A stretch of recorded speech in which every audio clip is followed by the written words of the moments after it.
Hello everyone, this is Murph with Southern Charm BBQ.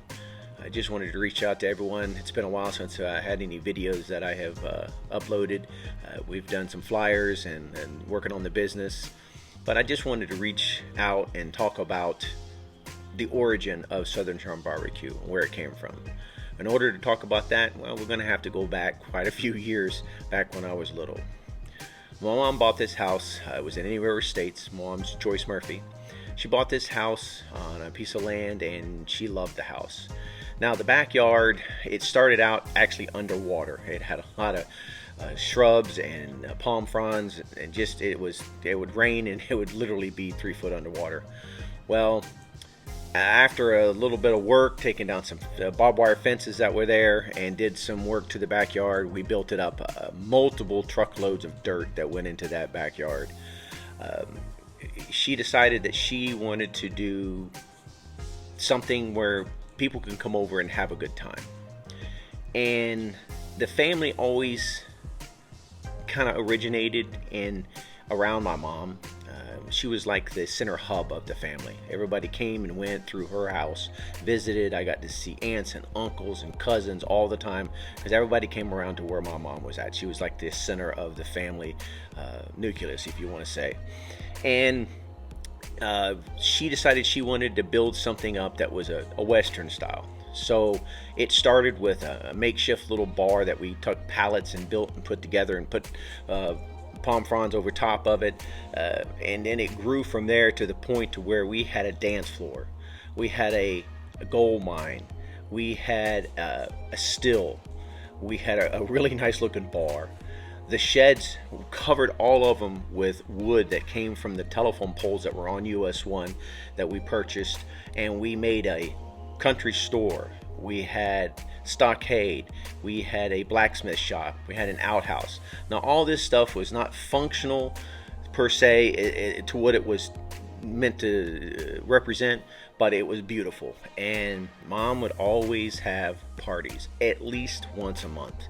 When I mean parties, we'd have anywhere from 50 to over 100 people. We had to buy more tables and chairs. Mom would cook on this big grill or in the house. This one time she had my uncle who had a cow cut up. She got the ribs from this cow. She got the whole ribs, and it was funny because everybody called them brontosaurus ribs because they were huge.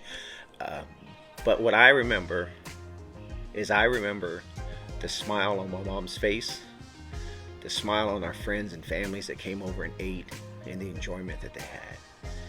And I never forgot that. Always had parties, always had people over. So when I came up with the idea of doing this, friends, my wife, all of them saying, "Hey, look, your barbecue is good, and you should try." So I thought about it, and I was like, Mom always wanted to have a restaurant. Mom always wanted to serve food to people and make it enjoyable for everybody. So that kind of came to me. So I went with where my mom come from. Now my mother was from Pocahontas, West Virginia. Now when I mean she was a coal miner's daughter, my grandfather was a coal miner and he was a moonshiner. So before they moved down here, they'd lived up in the hills and the mountains, and so it was always that southern charm that we talked about. Mom didn't have an enemy. My mom didn't have somebody she didn't like. Didn't care where you came from or anything like that. You were welcome at our house anytime, any day of the week.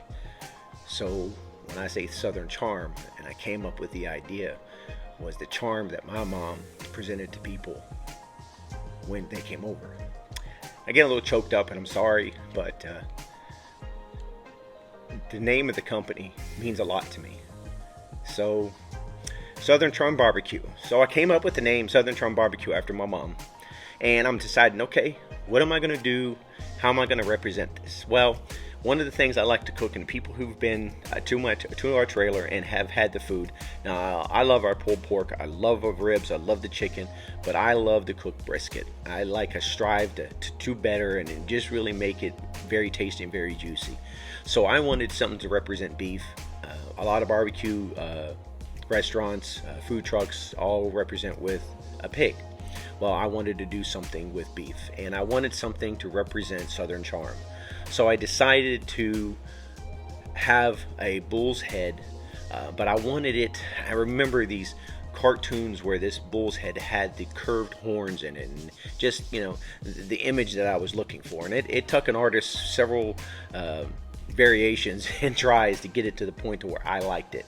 So when we came up with it, I wanted something to represent Southern charm. And first thing I thought of when you think of Southern charm is you think of that gentleman back in the early 1900s, late 1800s, where, you know, they're in the full, like a tuxedo style outfit, really dressed up really nice, and is always with the ladies. And the gentleman would lay his coat down if the ladies had to walk across mud just to get into the carriage, and just the way they were treated and always carried themselves. And so I wanted something to represent that. So that's where the top hat, the bow tie, and the monocle came from for the bull that came into that, and the little smile, the little gentleman smile that the bull has. So that's a little bit of history of where Southern charm come from. Again, I hope everybody comes out and gets a chance to visit with us. We'd love to see friends and family. And I always say that you come and you visit our truck, you purchase our food, you've become family. You are Southern charm family, because my mom, if you came to her house, it didn't care if you were actual family or you were friends. You were considered family at our house. So come to our house. Come and visit us. Become part of the Southern charm family. And remember, Southern charm, one bite at a time. Till next time. Bye.